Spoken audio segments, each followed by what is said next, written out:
Good morning, everybody. So I want to start with a question. Does it ever seem to any of you that despite our enormous efforts, we're just not making enough of a dent on the problems that plague our society? It certainly does to me. 7 years ago, when I shifted my career to focus on social impact, I sought to figure out why. One of the things I discovered is that mission-driven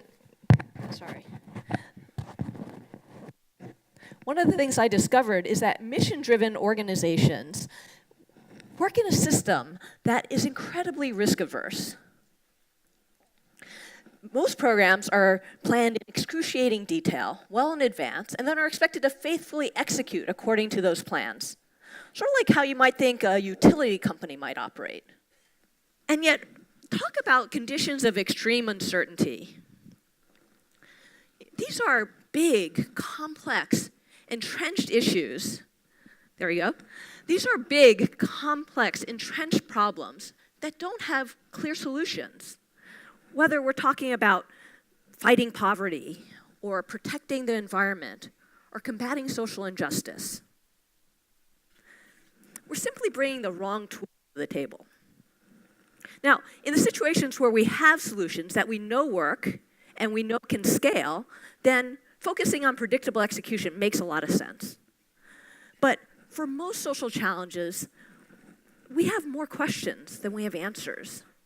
And that calls for a different approach, one that focuses on figuring out how we can accelerate our pace of learning. And of course, that's where the lean startup comes in. But it's not quite that easy.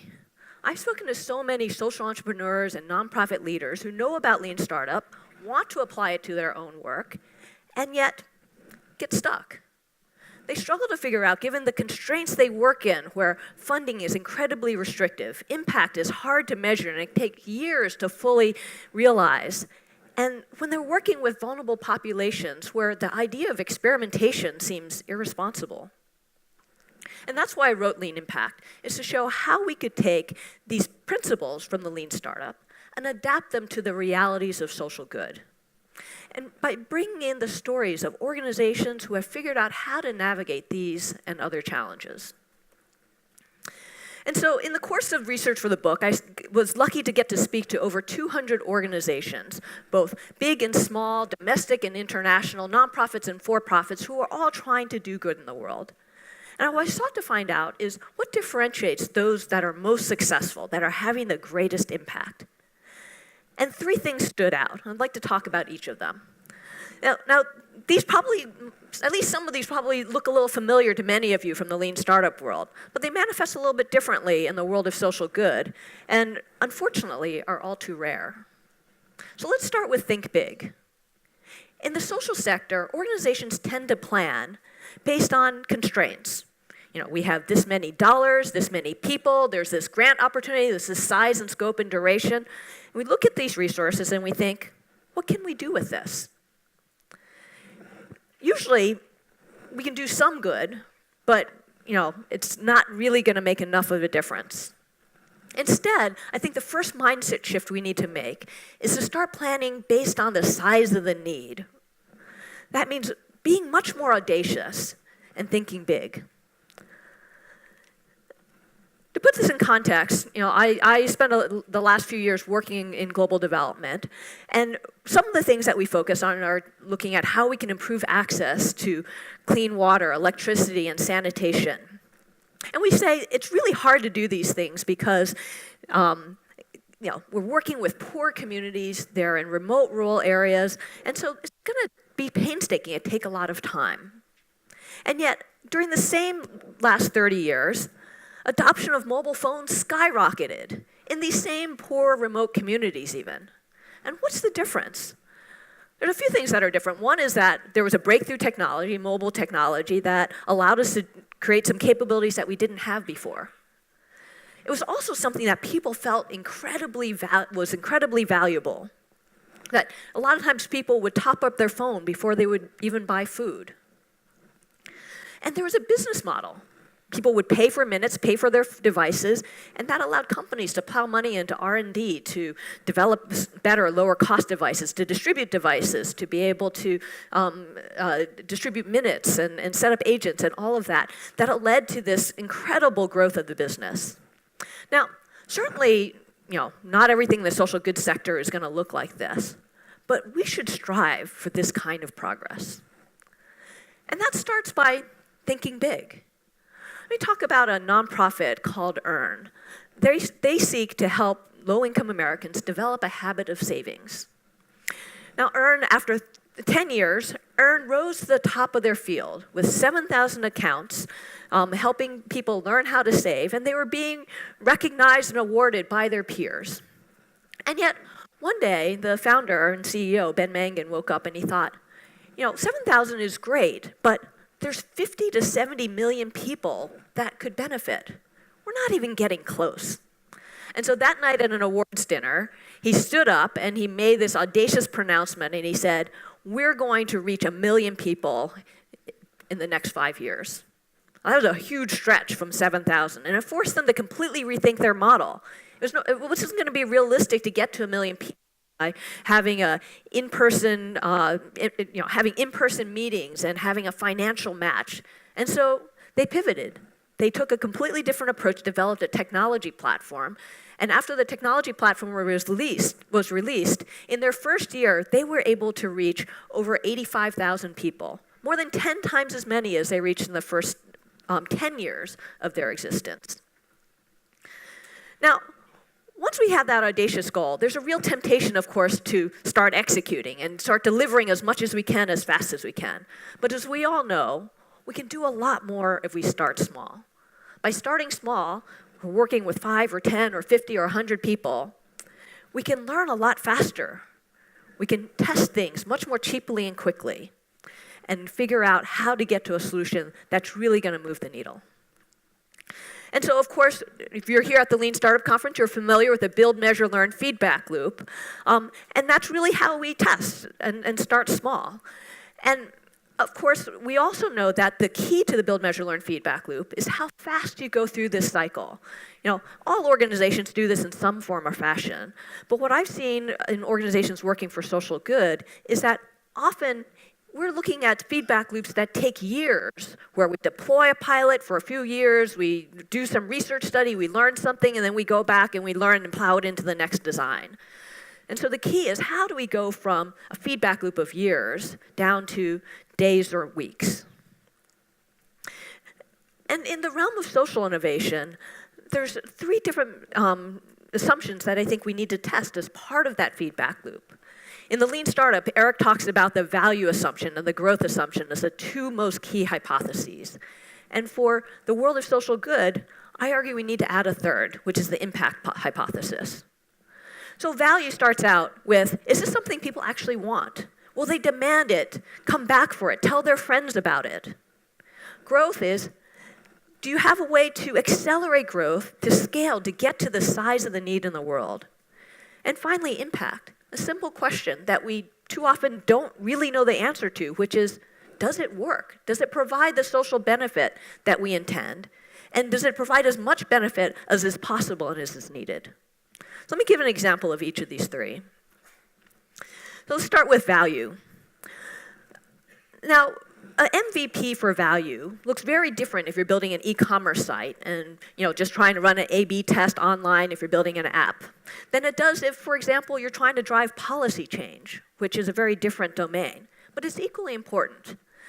The behavioral insights team in Australia worked with the government of Australia on a question they had of how can we reduce consumption of sugary drinks that was causing all sorts of long-term health issues.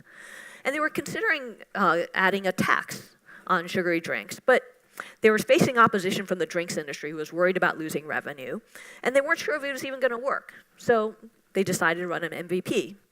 Their MVP consisted of going to a particular hospital and setting the prices of drinks, of the sugary drinks, to 20% higher to sort of simulate what a tax might be, as well as also in the cafeteria, something they could do very, very quickly. They did this and sat back to see what would happen. What was interesting is it did decrease the purchases of sugary drinks. So that validated one hypothesis.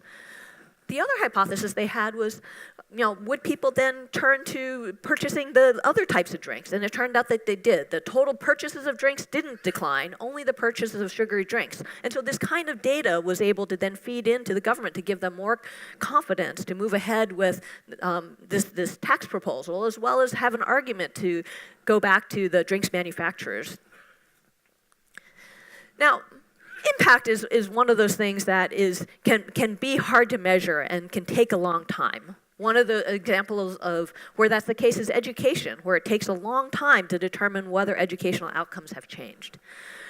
Some at public schools face this exact challenge. When they started out, Diane Taverner, who was the CEO and founder, set out with this goal of creating a school of diverse students where 100% of students would graduate from college.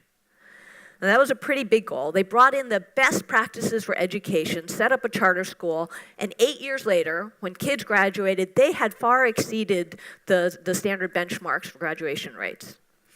They were getting all sorts of recognition. People wanted them to scale their model, but Diane said, wait, we're not at 100% yet. We're doing good, but not good enough.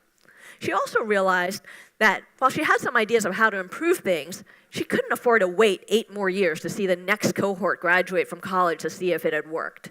And so instead, she decided to focus on building in a culture of data and experimentation and iteration into the organization. And what that looked like. They started running these week-long experiments with a few classrooms where every week they would vary the content of the classroom, from teacher-led lectures to self-paced learning on a computer to group projects to one-on-one tutoring, and varying the curriculum and seeing what worked. Each week they would do student assessments to see what the students learned, get feedback about what they enjoyed, what they didn't, get feedback from the teachers, do focus groups, and get that data, and then plow it into what they did the following week. And so over the course of 57 weeks of these week-long experiments, they were able to develop this new approach to transformative learning. It's now been adopted by over 300 public schools around the country. So the final pillar is growth. So if you have something that people want and you know it works, the question is, how do you get it out to all the people who could benefit? And the path to scale can look very different in the social sector than it does in the private sector. It often doesn't mean scaling your organization. And I think the story of Vision Spring is really emblematic of what that journey to scale could look like. So Vision Spring decided to focus on a 700-year-old invention that has been proven to improve productivity and increase learning potential, and that's eyeglasses. And despite this thing being out for so many years, the reality was that there are an estimated 2.5 billion people who could benefit from eyeglasses and don't have them. So Vision Spring set out to change that. They started out, as most nonprofits do, setting up in 2 geographies, in El Salvador and India, with vision entrepreneurs to distribute glasses to these rural areas. And they came back with great stories, people who were able to work again, kids who could learn better, and most nonprofits would be thrilled with that. But they weren't satisfied. They realized they were losing money for each person that they reached, and they just were never going to get close to their goal. And so they pivoted. Their first pivot was that they set up vision centers as a hub and spoke model in more urban areas to make profits, take the profits from more affluent customers and plow them into outreach to more rural areas. In this way, they became financially self-sustainable. And that, again, for most nonprofits would be a huge win. But they also realized it wasn't enough. It would take them decades to build out the infrastructure to get to all the people in need. So they pivoted again. They partnered with an organization in Bangladesh called BRAC that had a whole network of community healthcare workers across the country, and together they were able to reach over 1 million people. And with additional partners, they've now to reach 4.5 million people.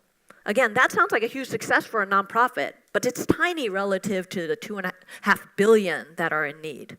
So their most recent pivot is that they decided that the real issue is market and system failures, where eyeglass manufacturers are not investing in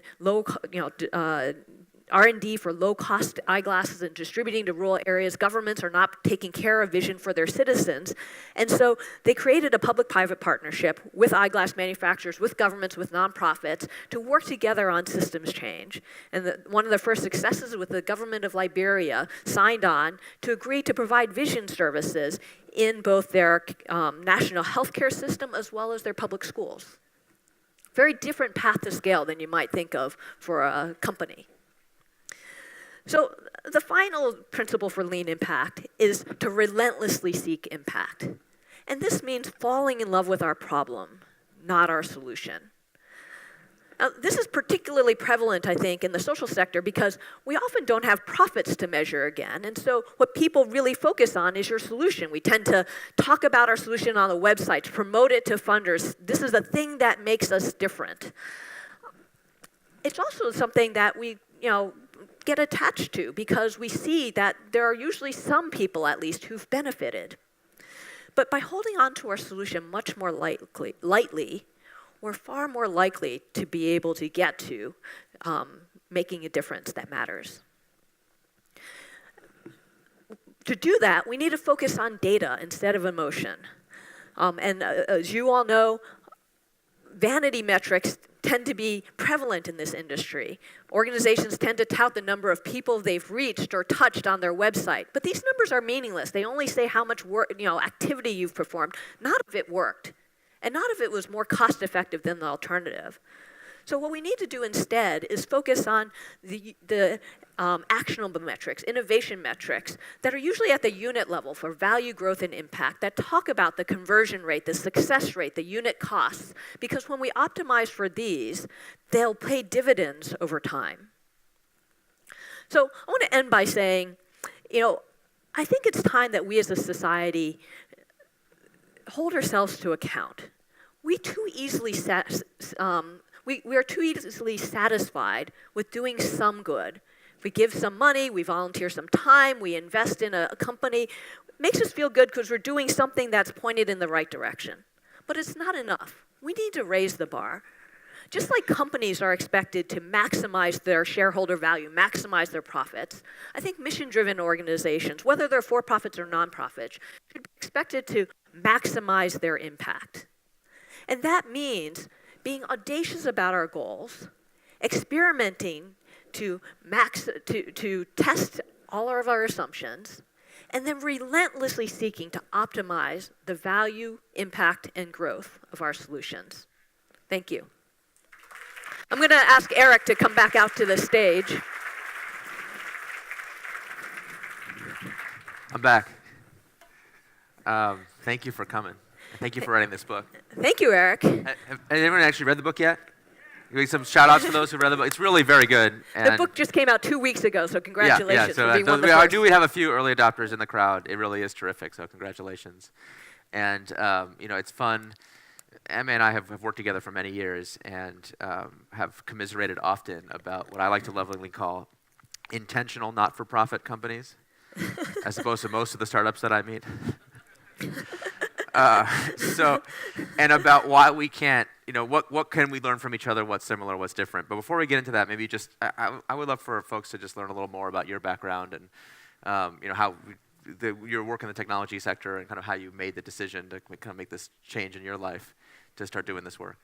Yeah, sure. So, I started out as a software engineer, worked in a bunch of Silicon Valley companies, both big and small. One with Eric like 15 years ago. We were sort of reveling that, how could it be 15 years ago? That's really strange. Was most recently at Google as a senior engineering director. But I knew from probably my mid-20s that I wanted to spend the first half of my career in the tech world.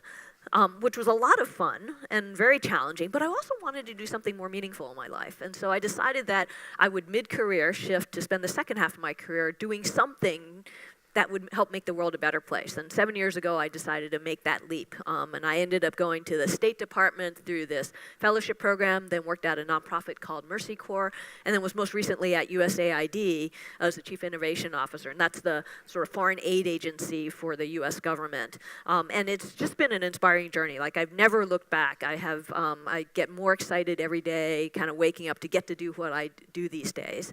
But it's also been really interesting, kind of bringing a very different perspective, sort of having worked in Silicon Valley for so long, and going into this different world. I've learned a lot from folks in the world I've been in, and hopefully they've learned a little from me as well. And I really think it's true that magic happens at the intersection of sectors. That we all have different perspectives, we have different skills, and where we can come together, we can really make the biggest impact. And I'm curious, Eric, if you could share. You've been at this now for 10 years, evidently, and I know that you've been approached by whether foundations or nonprofits or social enterprises. Like, what have you heard from them? What have they said to you about this? So yeah, it is a regular occurrence. A couple times a year, a big foundation or some philanthropy, something will reach out to me and ask me to get involved in smoking cessation or in poverty alleviation or climate change or whatever the thing is. And of course, I love those causes, so I always want to help. And the conversation always goes the same way. We get into how they do their grant making and how the funding goes, how they measure progress, and all the stuff that you just talked about. It's all like waterfall, waterfall, waterfall, waterfall. And usually I'll tell them the same thing. And I've now done enough time that I'll give a preface. I'll say, look, I'm going to tell you. They're like, what do you think we should do? And I'm like, I'm going to tell you what I think you should do, but you're not going to do it. And they're like, no, we swear. I'm like, listen, I'm going to tell you what you should do, and then you're never going to call me again. You're going to be so outraged, you're not going to, this is going to be the end of the con. They're like, no, we swear we're totally going to do it. I was like, listen, you're asking, so I will tell you, but I wish I could be helpful, because I would rather, like to get involved, but after I tell you what you should do, then you're not going to want me to be involved anymore. And they're like, no, I swear it's not true. I always tell them the same thing, which is like, all you have to do is pay for outcomes instead of doing grant making. It's actually really simple. You just get on the same side of the table as your organizations and say, look, we'll define the outcome that we want. Here's the number of people we want affected in this way, and here's how we measure that. And we are willing to pay $200 per outcome. And then if you get 10 people helped, then we will give you $2,000. And if you get 20, if you double that, so we're willing to start micro, but it's not a one-time offer, one-time grant. We will scale it up with you as we'll go, and we'll get you into that build, measure, and learn feedback loop. Will allow you to have actual exponential growth like we would have in the private sector. And then you can dismantle this giant grant-making apparatus that's incredibly slow and cumbersome and wastes all this overhead, which of course they're like, you mean like my salary? Like, well, and you could you go out into the field instead of sitting in your super cushy office and actually figure out what does and does not work. And anyway, you can see why I never ever hear from them again. And funders are one of the biggest challenges in this space. I sort of alluded to earlier is that, having grown up in the software industry, I was still, I was in tech when we built software in shrink wrap boxes, and we were forced to use the waterfall model because we had planned everything out, and we then, designed everything, built it, tested it, and remember then put when it in the year boxes. the product came out would be a part of the name of the product? Yes, exactly. And so I started out in the software industry that way, and to know well in the waterfall model, was very happy to move away from it. And then I went into the nonprofit world, in the social good world, and I found that not only is there the waterfall model, but it's an enforced waterfall model. It's not just buy your funder. Yeah, like the funders really say, you must give us a detailed plan that tells you everything you're going to do down to the penny for the next 5 years, and then we'll approve it. And then if you deviate from that plan, then you're going to get a black mark. Yeah. And so that makes it really hard to take lean approaches. Another challenge is is that when you're getting your funding from a funder versus your customer or beneficiary, you don't have that natural feedback loop. Like, as a business, you sell your product or service to a customer, they buy it from you, and so if you have a crappy product, you find out really quickly. Yeah. But I see a lot of organizations. In fact, I've heard of so many cases, and it always makes me incredibly sad, of nonprofits who get a grant to do some good. They figure out soon thereafter that it's not working at all. Right. And they're afraid to go back to the funder and say anything, so they just keep doing it anyway. And it's not really like that's sad. unheard of in the venture business either. Yeah. No, I think it's really sad. And again, one of our themes of the day is about how sector, as you said, the interesting things that happen when sectors collide and what we can learn from each other. And this kind of general pattern of a multi-segment, multi-customer problem where, you think about like YouTube also has this problem where like if you watch a YouTube video, like you're not the customer, you don't pay for that, you're the product, which is then sold to advertisers. And some businesses, the number of sides to that marketplace can be arbitrarily complicated. And there are all these conflicts and dynamics and things that are different. And the nice thing about cross-sector learning is, I don't know if you've noticed, but the mistakes that people make in a different sector are really obvious to you. So, you ever want to feel really smart, you just like cruise on into some other business or area where you know nothing about, and you just start opining about how great, which, I do that for a living, so it's really, I tell you, it's very entertaining. But actually, like, you can learn a lot, if you can maintain a little humility about it, you can learn a lot by watching those dynamics and then asking yourself, do we have that same dynamic in my sector, in my industry, in my place? So I've noticed that kind of cross-sector learning too. I'm sure you have too. Yeah, and what I found in talking to organizations that are doing good is that more and more the most interesting work is happening at the intersection. Yeah. That it used to be, nonprofits did good and for-profits made money, and now nonprofits are trying to figure out how to be more sustainable. Mm-hmm. And for-profits are trying to figure out how to be more responsible. And so there's kind of meeting in the middle, although our tools, both the way that we structure entities and the way that we invest and fund entities really haven't quite caught up. And so one of the things that, Eric and I were at another conference a few weeks ago that we talked about is, there's this notion these days that, you can have your cake and eat it too. We're going to do well while doing good, and there's no trade-off between the two. And of course, like, who doesn't want to do well while doing good? Yeah. But I think there is a real trade-off. You can do well while doing some good, and you can do good while doing a little bit well. But if you're really going to maximize both, there is a trade-off that you have to consider. And one of the examples I talk about is an organization called Off-Grid Electric that provides household solar systems in Africa, and they have a business model using mobile money so people can pay just a few cents a day to pay off their home solar system. This is very, very poor people, so sort of like you or I might pay off a car or a mortgage, they're paying off their home solar system. And at USAID, we gave them some of the earliest risk capital to test out this model because for-profit investors it was too high a risk, like, are you really going to make money selling these to these super poor people in Africa? Yeah. And so it allowed them to test out their model, and when they started being successful, then we gave them more money to a second grant to be able to kind of build out the infrastructure, and then we gave them a third grant, and what it helped them do was prove the model, and then since then, based on our small amount of grant money, they've been able to, we gave them maybe about $6 million total, they've been able to raise over $150 million in both debt and equity from the private sector. And so it shows like sometimes like you need a little bit of both to come in, and even despite that, as they started getting impact investors in, you get pushed up market, like right. People want to make their money back and they want to make a profit, and so another funder, DFID in the UK, came in and offered incentives not only to Off-Grid but other organizations, other companies like them, to serve some of the poorest regions in Tanzania called the Lakes District, that they were kind of subsidizing access to there and essentially paying for results. For every family that you get this to, we'll give you a certain amount of money, and that helped draw them into serving these areas that were just too remote, too expensive to reach, that they wouldn't have reached otherwise if they were just relying on a for-profit model. Yeah, and that's something we see a lot. And I talk a lot, obviously, about the need to pivot and what it's like. And I'm from California, so I can sometimes seem a little woo-woo to people from other places. But one of the things I think is really important is that part of pivoting is actually an act of self-discovery. Two completely identical teams trying to tackle the exact same customer, same problem, save everything. When you're fantasizing with your vision about your product, you never have to make any trade-offs.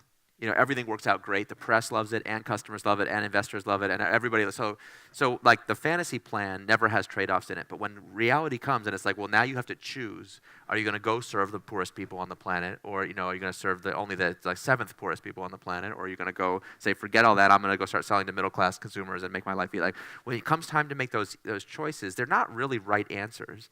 There's only what is the answer that is truly in line with my vision, my values, my team's culture, what we're trying to accomplish, and then of course, when you have investors involved, then in alignment with what they want as well. So like that kind of partnership is super valuable. And that conflict between the easy win and the easy path versus potentially the more rewarding or the more mission-oriented path is something that I think all startups face with, for-profit or nonprofit. Yeah, and I think we're running out of time. So just to wrap up, I want to thank you, Eric, for all your support in bringing this book into the world. Eric wrote the foreword for the book, which I hope that you'll have a chance to read. And I'm excited. At the conference this year, we have, I think, over 70 people from nonprofits who are here. We have a track of programming related to social good. Just after this, we're doing a workshop. We have a panel this afternoon, lots of other talks. There's a book signing, right? Yeah, and sorry, over lunch. Come get your book signed. Yeah, over lunch we'll be selling books. Hey, look at that. Exactly. Over lunch magic. we'll be selling books. I'm happy to sign your book. And so, I think this is really an exciting start to an important part of the movement and building on, I think, what Eric started with Lean Startup. Yeah, and let me just say, I think the book, I really do think the book is terrific.